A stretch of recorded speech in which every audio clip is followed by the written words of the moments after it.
पुराने समय की बात है। एक छोटे से कस्बे में बूढ़ी दादी रहती थी। उनके सफ़ेद बाल, थरथराते हाथ और झुर्रियों वाला चेहरा बताते थे कि उम्र ने उन पर अपना असर छोड़ दिया है। दादी का दिल बड़ा था, सबको आशीर्वाद देती, मीठी बातें करती, पर अब उनका सहारा केवल उनका बेटा राघव और बहू कंचन थी। राघव नौकरी के कारण सुबह जल्दी निकल जाता और देर रात वापस आता। घर की सारी जिम्मेदारी कंचन के हाथ में थी, लेकिन कंचन बेहद कंजूस और कठोर स्वभाव की थी। उसे लगता कि बूढ़ी दादी पर खर्च करना व्यर्थ है। दादी के लिए दवा, अच्छा खाना या कोई कपड़ा लेना हो, कंचन तुरंत ताना देती। इतनी उम्र हो गई है, अब और क्या चाहिए इन्हें, फालतू खर्च नहीं होगा। दादी सुनकर चुप हो जाती, उनकी आंखें भर आती, पर वो बोलती नहीं थी। उन्हें भरोसा था कि एक दिन सब बदल जाएगा। एक रात ठंडी हवा चल रही थी। दादी ने कंचन से कहा, बहू, जरा मेरा पुराना स्वेटर दे दो, ठंड लग रही है। कंचन ने गुस्से में जवाब दिया, इतना कपड़ा रखा है, खुद खोज लो, मुझे हर वक्त नौकरानी मत बनाओ। कमरे की दहलीज पर खड़ी दादी सहम गई। कांपते हाथों से उन्होंने अलमारी टटोली और फटा हुआ स्वेटर निकाल लिया।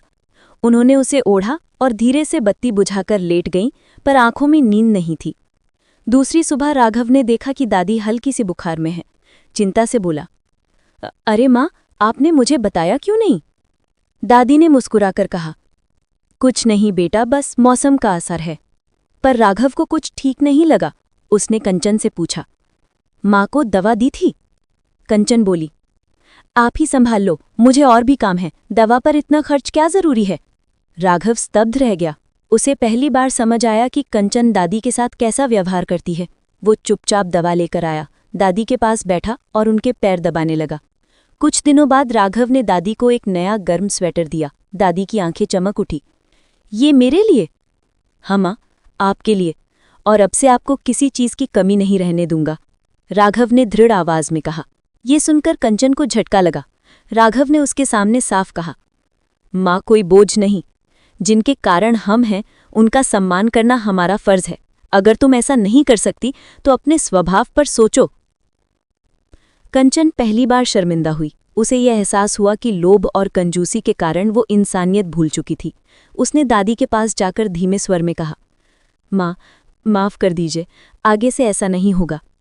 दादी ने हल्की मुस्कान के साथ उसका हाथ पकड़ लिया। बेटी, रिश्ते तभी टिकते हैं जब उनमें प्यार और करुणा हो। उस दिन के बाद घर का माहौल बदल गया। कंचन का व्यवहार नर्म